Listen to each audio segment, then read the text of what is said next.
Hey guys, Ramsey here. Welcome to another video. Today we've got a double header. We've got an early impression on a fragrance I've been threatening to discuss for a long time. Actually a house that I want to knock out these sample videos because I think they are amazing and I think they're probably one of the best value for money niche houses money can buy right now. And the house is Papillon. Sorry about the fingerprints there, but even the sample that this comes in. I love the texture of the paper that's used. Everything is high class. Everything is serious attention to detail, including the most important thing, and that is the juice, the fragrance itself. So before we get into it though, we do have a surprise unboxing. And this is from a friend in the Fragcom. I actually did a early impression video on this fragrance. And this gentleman approached me and said, hey, I've got it for sale. You know, I used it a couple times and it wasn't my favorite. I'll give it to you for, you know, a very fair price. And he was extremely fair with it. I've had a couple people do that lately. I've been lucky, you know, just making friends in the community has, you know, has really allowed me to probably buy more than I would at great prices, you know. And so there's a couple things in here. One, the most important, the main event, if you will, is this.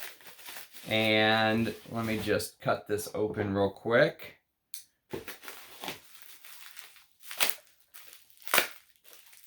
Oh no. Oh no, I cut the computer screen.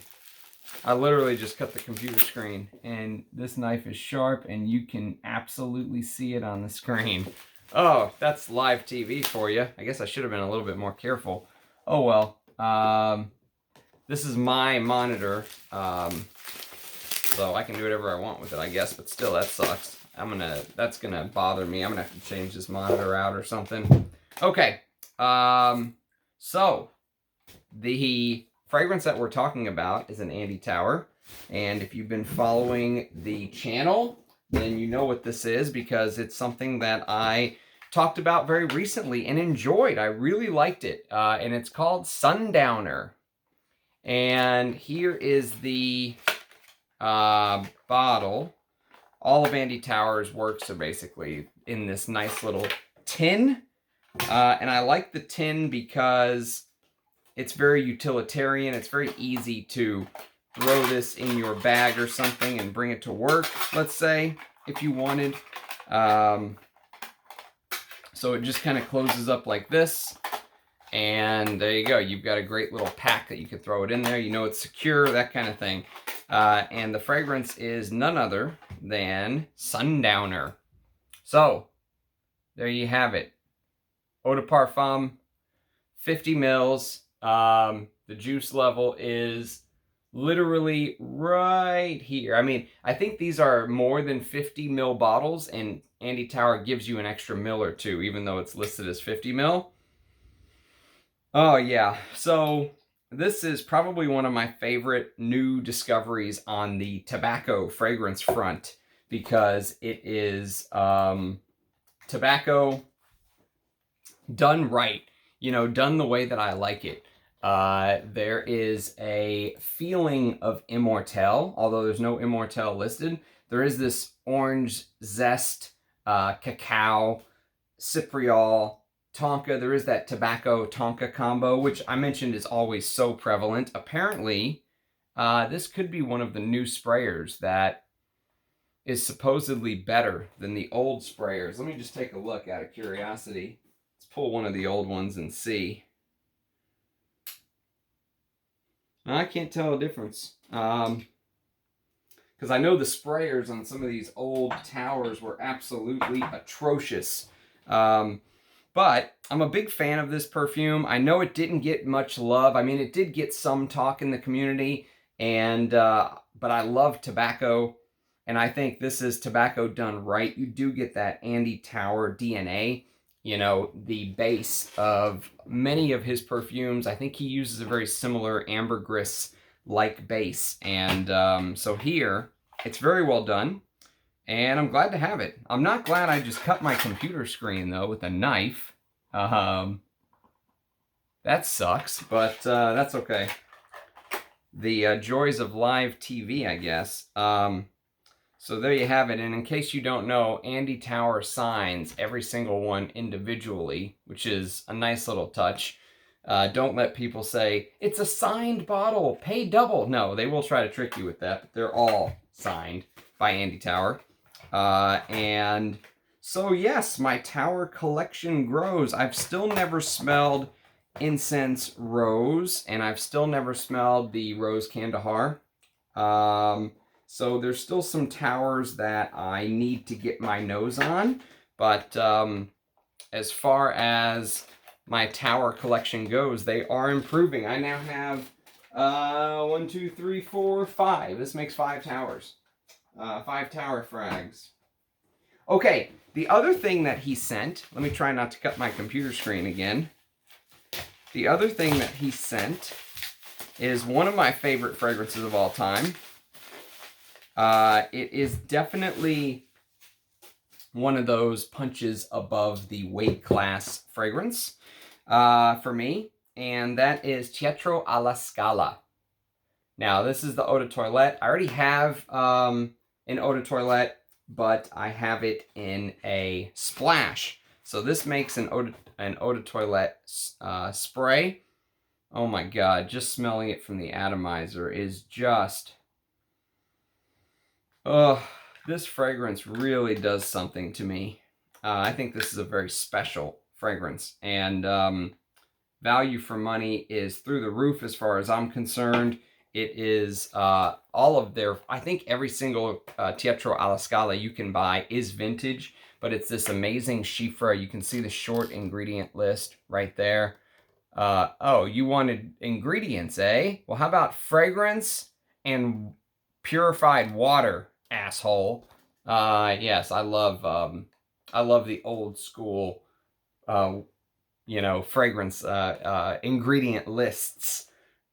Fragrance and water. But anyways, oh man, if you are a Chiffre fan, I would urge you to get your nose on this if you never have. This is one of my favorite Chiffre fragrances. It has this unbelievable beeswax and animalic civet, and I'm a huge fan. I have now 2 bottles of the Eau de Parfum, and I have now 2 bottles of the Eau de Toilette. And I've done a comparison video on my channel. If you're interested in learning more, do check that video out. Okay, so let us move on to the main event, which is Angélique. Now, the fragrance from the House of Papillon is Angélique. There is the note listing. I've done a video like this already on Tobacco Rose, and I think that is full bottle worthy. And again, I think this is probably full bottle worthy. Will I get a full bottle? I don't know, because some of her other work is more my personal style. But as far as me being subjective and rating the fragrance and what it gives to me, outstanding. I mean, I don't think you can get a better fragrance under $200 for 50 ml in the niche world. Her fragrances are, they punch way above their weight class to me. And I know I've said this many a times before. I'll say it again. If you have not watched my interview with the owner of the House of Papillon, Liz Moores, go to playlist, go to interviews. You can find it. She is absolutely amazing. So talented. And, you know, it was awesome to hear her talk about her approach, you know, and how the House of Papillon came into being, and how she was concerned even for a little while that there wouldn't be a House of Papillon, that maybe her initial creation, which was Anubis, was a fluke, and that she wasn't good enough, because she is a self-taught perfumer, and what a self-taught perfumer she is, because everything I've smelled from her is amazing. Every single thing I've smelled is full bottle worthy. So here's the thing about this fragrance. It is based on, Angélique is based on a couple main notes. One is iris. And iris, if you don't know, I don't know if I've ever told you guys this story before, but there is in traditional Roman mythology, there is an Olympic god who was named Iris. And she was the messenger god. So she would actually travel down from, where the gods lived. I don't know my Roman mythology well, but the idea was she would travel on a rainbow down to Earth, and she was like a messenger from the gods. That was her tale, which is very interesting. That's the word for iris, because in this fragrance, iris actually works as a messenger in a way. It carries the other notes, but it carries them in such a beautiful, soft, powdery, floral.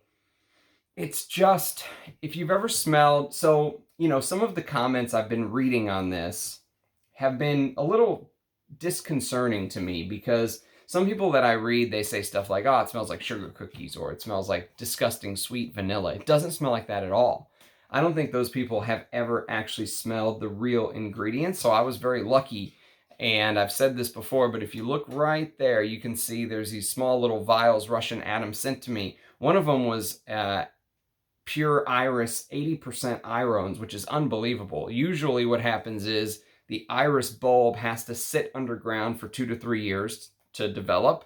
And then whenever they carefully remove it and dust it all off, they then have to let it sit in some sort of a compound for another 2 or 3 years. So it's like a 6-year process to get good iris. And they're lucky if they get 20 or 25% irones.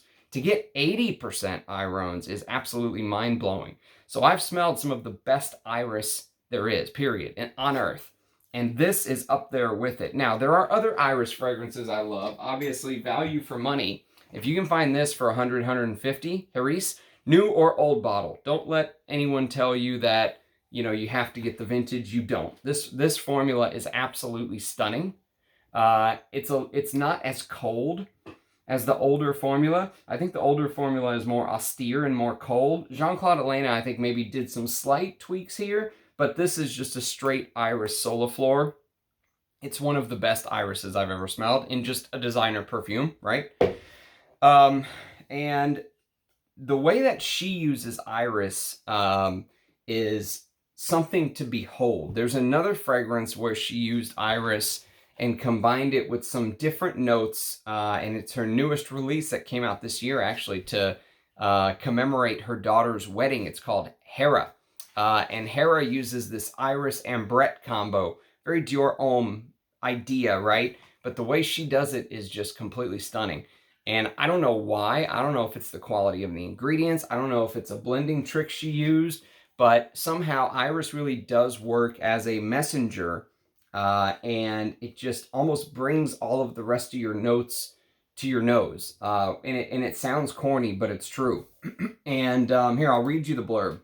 So it says, it's inspired by the astonishing beauty of the Iris palladia flower, which is a specific type of iris, very expensive. Angélique captures the delicate essence of a delightful spring garden. Cascades of French mimosa, osmanthus, and white champaca are woven between the powdered violet facets of precious orris. Virginian cedar wood and subtle notes of frankincense bring an ethereal light and delicate freshness to this tender composition. Inspiration for my perfumes comes to me in many ways, but none more so than from nature in my own garden. Angélique began as an olfactory portrait of the Iris pallida. Days spent breathing in the delicate scent of the flowers, and the honeyed aroma of pollen emerged as nature's own sketch of what Angélique would become. Angélique became a perfume based on my personal impression of the beautiful Iris pallida, a flower that is as captivating and angelic as nature herself. Now, that's a beautiful description. I'll read you the notes really quick. And here's kind of the take on Angélique. Let's see, where did it go now? I hope when I cut my screen I didn't mess it up here. Come on, baby. Let's go, let's go. Okay, so you get mimosa, iris, frankincense, osmanthus, cedarwood, white champaca. Now, here's the thing, and I've mentioned this before, but everything that Liz Moores has done that I've ever smelled is almost like one of the best examples of a certain note, okay? So if you take some of my favorites from her brand, like if you take Salome, it's one of the best animalic fragrances I've ever smelled. Probably the best use of hyrax I've ever smelled in a fragrance. If you take Anubis, Anubis is one of the best use of resins I've ever smelled in a fragrance. And I know that's saying something, but I'm telling you, Anubis, the resins in Anubis come off my skin like nothing else I've ever smelled. It's absolutely stunning and amazing. And the other thing about many of her fragrances is that there is this leathery, almost like you're smelling someone's skin, okay? So imagine like you're holding someone, you're cuddling someone, you know, you're hugging a family member or, you know, a loved one or something like that. And maybe you hold on a little too long and the skin starts to heat up against your skin, you know, and it gets just a touch sweaty. And there's this warm skin vibe in many of her fragrances that come across as slightly leathery. Here, it took me a little bit to really break down where that leather was coming from because I get a real leather accord from this. And it really is there for the first hour or two of the journey. And even though this is not a screamer, this is not a, you know, if you spray this once or twice and don't give it a full wear and just judge it based on a 1 or 2 sprays, you're gonna say this fragrance wears very light. It doesn't. Now, the way that the florals are done, if you want maybe like an idea, okay, if you want something to just give yourself a ballpark of what to compare it to, the way that the florals are done could be very similar to something like Après Landais. They could be very similar to something like L'Eau d'Hiver. They could be very similar to something like Cuir d'Ange, which is another Jean-Claude Elena. The way that the florals are done in Cuir d'Ange, this is a leathery white floral, right? So even though there's no leather note listed in Angélique, there is a note which is probably one of the best uses of this note I've ever smelled ever. And if you smell this note in other compositions, you'll pick up mostly the facets, the fruity facets, because there are fruity facets to this note. But in this case, it's the leathery facets that are highlighted. And that's where, you know, it's such a joy to wear this fragrance because, especially if you've smelled the actual ingredients, her compositions are so spot on in highlighting a particular ingredient. Like with Tobacco Rose, I said it's one of the most realistic roses I've ever smelled. And yet, it's not about just a rose soliflor. It's about the whole composition, if that makes sense. There's so much more going on, but that particular ingredient is just nailed, spot on. You know what I mean? Here, it's osmanthus. So even though I mentioned iris being like the messenger to bring the other notes to you, it's the osmanthus that's the star of the show because the osmanthus gives this fruity, which can almost smell like nectarines or something along those lines, peach nectarine vibe with leather. And it's the osmanthus flower that, it's the most leathery interpretation of osmanthus I've ever smelled. And I love that about it. And I would wear this, absolutely. If I had a bottle, I would totally wear it, no questions asked, okay? Now, here's the thing. The leathery aspects definitely shine through. If you really focus and pay attention, you really have to kind of peer through the fuzzy. You know, there's this fuzzy, fluffy. I would say fluffy is a good word. The iris in here smells very fuzzy, very fluffy, and sometimes rooty.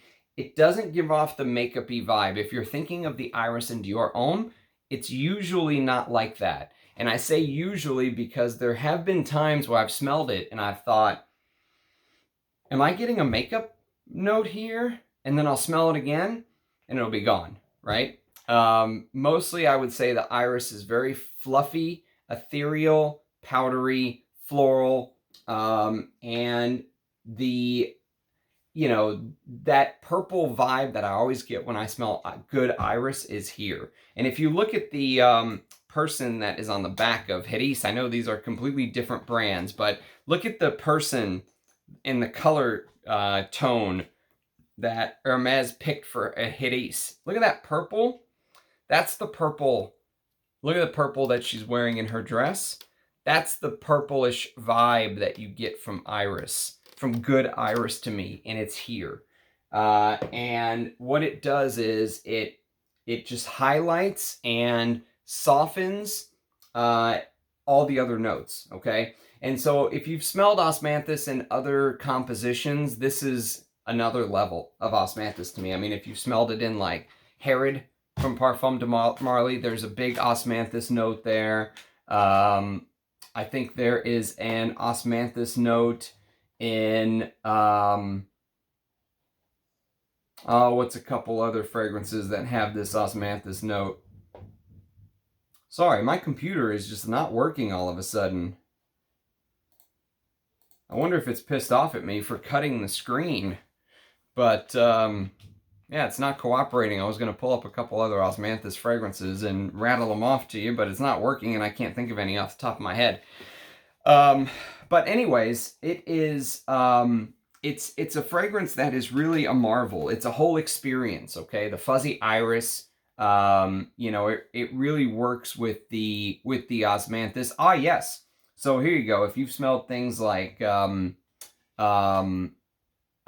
there's a beautiful osmanthus note in this, which doesn't get enough love. Guerlain's Queer Entente. This is a heavy leather and osmanthus. And so if you've smelled osmanthus in this or Herod, this is completely different. To me, the osmanthus here is completely different.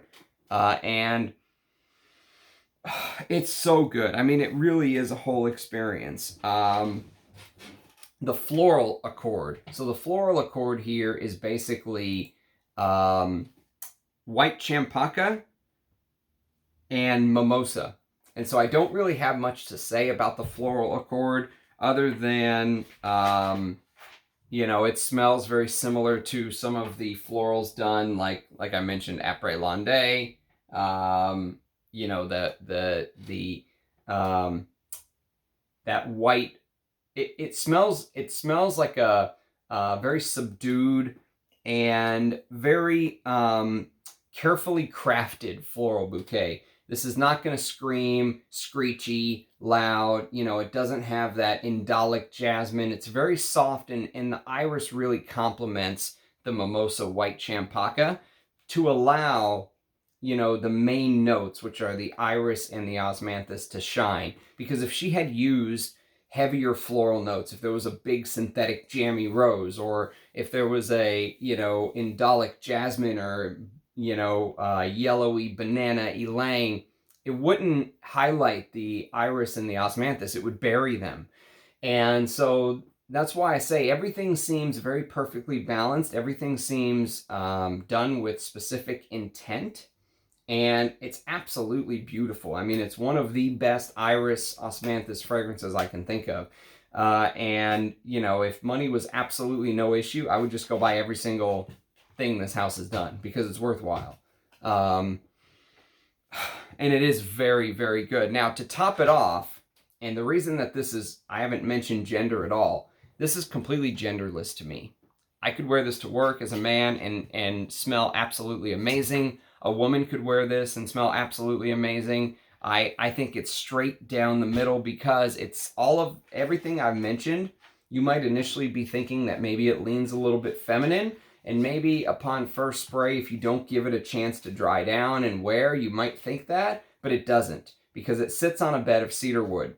And the cedar wood is, you know, it doesn't have a full-blown pencil shavings vibe, but it does have that high quality wood. You'll get a very high, it doesn't smell like you're smelling cheap synthetic, you know, generic woody base. It doesn't smell like that at all. It smells like even the dry down, even the late dry down, 6 to 8 hours in, attention was paid to it. You know, many people pay, when they create these fragrances nowadays, many people pay attention to the first hour, maybe the first hour and a half, you know, but the dry downs nowadays get ignored. They just turn into this generic woody amber stuff. This doesn't do that at all. The dry down here which I've been going back and forth and kind of smelling the opening and the dry down and stuff like that. And the cedar wood dry down is absolutely beautiful. And if the iris helps carry the osmanthus and the mimosa in the beginning, it also helps carry the cedar wood and the white champaca in the dry down. I'm sorry, the cedar wood and the frankincense in the dry down. That's what the dry down ends up turning into.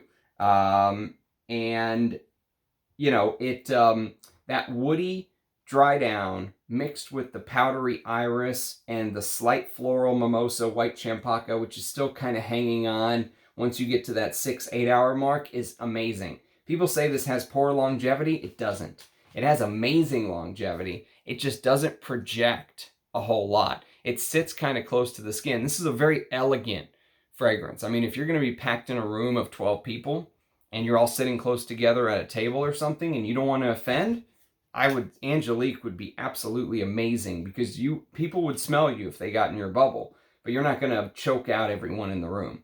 But it will last. This will give you an entire workday easy, 8 hours easy on this. It just sits close to the skin. It's not a big, huge screamer and projector, but it will surprise you. The longevity will surprise you. It's really an amazing fragrance, but this is how I feel about all of her fragrances. I mean, for $180 US for 50 mils, I mean, you can't find an iris fragrance better, pound for pound, in my opinion. This is probably going to be your best bet if you can find this on discounters, but this truly is more of a soliflor. This gives you a great feel of the iris, the rooty qualities, you know, the powdery qualities, the fluffy qualities, all that stuff it's here.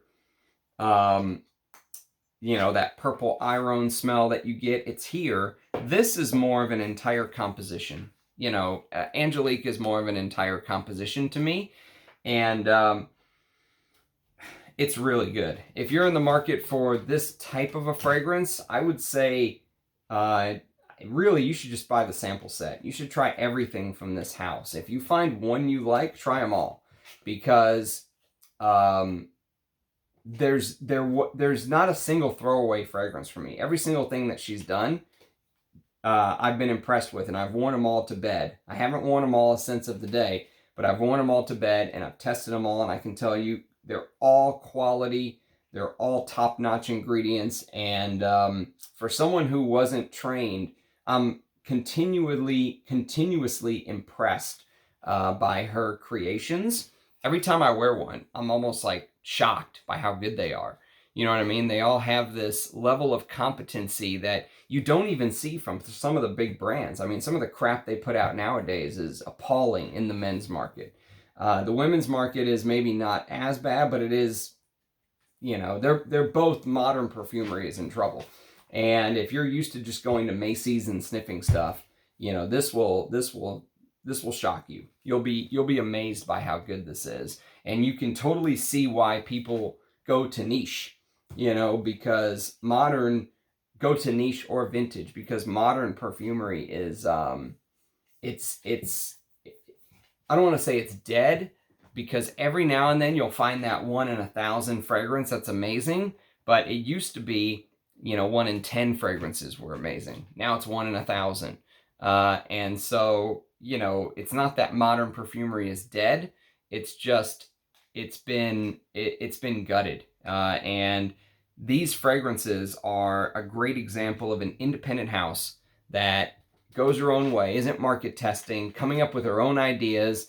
And this is perfume for perfume lovers, you know, and there's a few of these brands out there, but you really have to find them and seek them out and find the ones that really work for you. And Papillon is one that, you know, I am really happy to get to know. So happy to get to know Liz. She is absolutely amazing. And if you've tried Angélique, I would love to know your thoughts. You know, to finish it all off, the journey that I gave you, the only thing I didn't really touch on is that wispy incense. So you get all of these amazing notes, and then at the end, right when you think the fragrance is done, in the late dry down, with the cedar, comes this wispy incense that joins the party. It's just amazing. The whole thing from beginning to end is so well done. It has transitions, it changes. This is an amazing office scent, or an amazing, you know, amazing scent where you want to give an image of sophistication without offending. You don't want to offend people. You know what I mean? I think this would fit perfectly for something like that. Office, big meetings, stuff like that. This would go perfectly. Angélique would go, Angélique would fit the bill. So that is my initial impression of Angélique. You will hear more about this house because I still want to talk about, you know, Dryad and Bengal Rouge and Hera and all the other ones I don't have full bottles of. But I also want to do full reviews on the ones I have full bottles of, Anubis and Salome. So, thank you for watching my review and the unboxing. I would love to hear your thoughts if you've tried Papillon, or in particular, if you have tried Angélique. So anyways, guys, appreciate you watching. All the feedback and support is very much appreciated. Likes and comments, all that stuff, very much appreciated. And love seeing your faces in the comments. See you again tomorrow with another video. Cheers, guys.